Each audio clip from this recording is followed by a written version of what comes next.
14 आरो 15 आवहाय third grade and fourth ग्रेडनि एग्जाम सोलिगोन होननानै खोनानो मोनदों।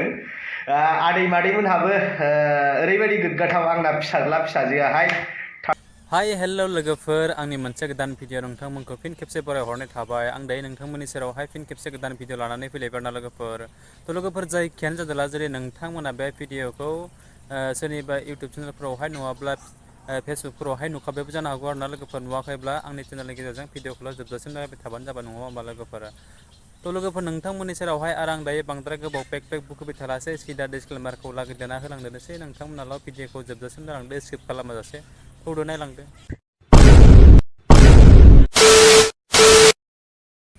थ' लोगोफोर फैबाय थानाय 14 आरो 15 खालारावहाय नोंथांमोनाथ' बयबो मिथिखागौ जानो हागौ, नङा होमब्ला। आंनि आंगो लोगोफोर, लाइमोन लोगो नोंथांमोनाथ' गोबाङानो दायो बेनि बिखय प्रेक्टिस खालामगासिनो दङ, प्रिपेरेसन खालामगासिनो दङ बा फरायगासिनो दङ, नङा होमबा, रेडि जानानै थाना। आं मानि थाखाय बुंदों नोंथांमोनाथ' निस्सय मिथिखाबाय जानो हागौ बै आंनि थाम्बनेल आरो टाइटेलाव नायनानै, नङा होमबा लोगोफोर। थ' लोगोफोर बेखौनो आं दिनै नोंथांमोननि सेरावहाय बै थार्ड ग्रेड आरो फर्थ ग्रेडनि बे एग्जाम जिथु फैबाय थानाय 14 आरो 15 खालार खालि, जिथु नोंथांमोनाथ' बयबो मिथिखायो आरो, नङा होमबा लोगोफोर, आंनि आंगो लोगो नोंथांमोन। थ' बे थार्ड आरो फर्थ ग्रेडनि बे एग्जामनि बागै नैबे सासे ब्रादारा दे मा राव लानानै फैदों बा मा बाथ्राजों नोंथांमोननि सेरावहाय शेयार खालामदों गावनि फेसबुकनि दारै, आं मैया मोनदोंमोन नालाय। थ' बेखौनो लानानै दिनै आं नोंथांमोननि सेरावहाय बे मोनसे भिडिअखौ खालामनाय जाबाय। नोंथांमोना जुदि नैबे मोनसे भिडिअ लाबोनायाव जुदि आंनि माबा मोनसे गेना गोरोन्थि जादोंब्ला निमाहा बियो आरो ना लोगोफोर। थ' लोगोफोर जायखियानो जादोंला बे ब्रादारा बे थार्ड ग्रेड आरो फर्थ ग्रेडनि बे एग्जाम फैबाय थानायखौ लानानै मा बाथ्रा बुंखो आरो मा फोसावखो, बेनि भिडिअनि क्लिपखौ आं नोंथांमोननि सेरावहाय देखायलांनानै होनो, नोंथांमोनाल' स्किप खालामाजासे जोबजासिम नायलांदो आरो ना लोगोफोर। थ' बिदिब्ला नायलांदो। 14 आरो 15 आवहाय थार्ड ग्रेड एन्ड फर्थ ग्रेडनि एग्जाम सोलिगोन होननानै खोनानो मोनदों। आदै मादैमोनहाबो ओरैबायदि गोग्गाथाव आंना फिसाज्ला फिसाजोआहाय थार्ड ग्रेड बा फर्थ ग्रेडआवहाय एग्जाम होसिगोन, पास जानाया खाथांखासै, नङा होमबा। ओरैबायदि माने रायलायनाय स्टाइलफ्रा।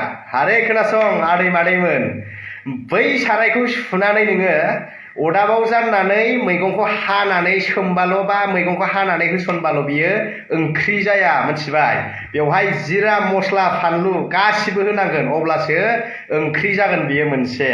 आरो जोंनिया मिथिबायना नैबे केन्डिडेटफ्रा ओरैबायदि जे फुरा माने एडमिट कार्डखौ डाउनलड खालाम, मिथिबायना। ओरैबायदि स्टेटासाव होगासिनो जे उमुगावहाय उमुग दं नामा, उमुगावहाय उमुग दं नामा, आंजों कन्टेक्ट खालाम, आंखौ कन्टेक्ट खालाम। हारे बाबामोन, जेन बिसोरो ओरैबायदि साननायफ्रा जेन बियो एडमिट कार्डआ नङा, बिसिनि एपइन्टमेन्ट लेटारसो, मिथिबाय। ओरैबायदि देखायगासिनो जे एडमिट कार्ड नङा बियो, मिथिबाय। एडमिट कार्ड जानानै थायाखै बे, एपइन्टमेन्ट लेटारसो, एपइन्टमेन्ट, बिसिनि जेन एपइन्टमेन्ट लेटारसो, मिथिबाय दा। ओरैबायदि देखायगासिनो बिसोरो।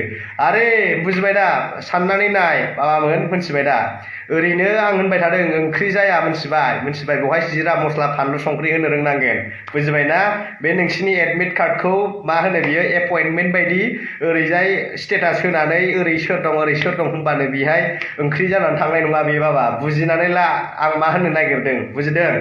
थ' लोगोफोर भिडिअआ बेनोमोन, निस्सय नोंथांमोना बुजि मोनखाबाय, नङा होमब्ला, बिथां ब्रादारा मा बुंलांखो नोंथांमोननि सेरावहाय आरो नोंथांमोननि जिथु जानो गोनां एग्जामखौ, नङा होमब्ला, आरो आदै मादैमोनखौ लानानै, नङा होमब्ला। थ' लोगोफोर जायखियानो जादोंला जुदि नोंथांमोना बे भिडिअखौ नायनानै जुदि बुजि मोनाखैब्ला अननानै रिपिट खालामनानै नायफिनबानो जाबाय, अब्लानो बुजि मोनगोन आरो ना लोगोफोर।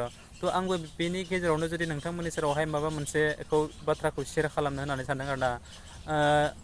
नैबे ब्रादारा जिथु बायदि बाथ्रा बुंदों, आं बेखौ बांसिनै साबजानाय बायदि मोनासै होननानै बुंदों आरो ना लोगोफोर आङो। थ' लोगोफोर नोंथांमोननि सेरावहाय नोंथांमोना मा सानदों आं बेखौ जेबो मिथिला, खिन्थु आङो बिथां जिथु ब्रादारा मा राव लानानै मा साननानै बेफोरबायदि बाथ्राखौ बा आदै मादैमोननि सिगाङावहाय फोसावखो, आं बेखौ जेबो मोनथिलायासै। थ' आंनि साननाय बायदिब्ला बिथाङा एसे बोरैबा खालामनाय बायदि जाबाय आरो ना, बोरैबा एंगेलै लांनाय बायदि बाथ्राखौ आं मोनबाय आरो ना लोगोफोर। थ' बिथां ब्रादारा ओरैबायदि जोंनि जिथु लाइमोन सेंग्रा सिख्ला जिथु फैबाय थानाय थार्ड ग्रेड आरो फर्थ ग्रेडनि एग्जामखौ लानानै बिथांमोना गुवारै प्रेक्टिस खालामगासिनो दङ आरो गोगोमै बेनि थाखाय प्रिपेरेसन खालामगासिनो दङ आरोना।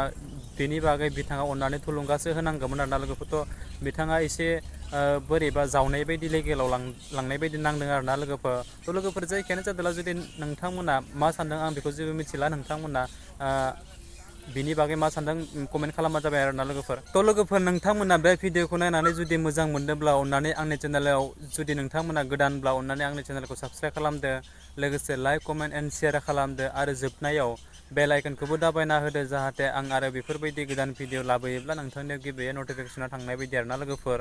स' थेंक इउ स' माच आरो नेक्स्ट भिडिअ फिन खेबसे लोगो मोनगोन आरोना लोगोफोर। बाय बाय।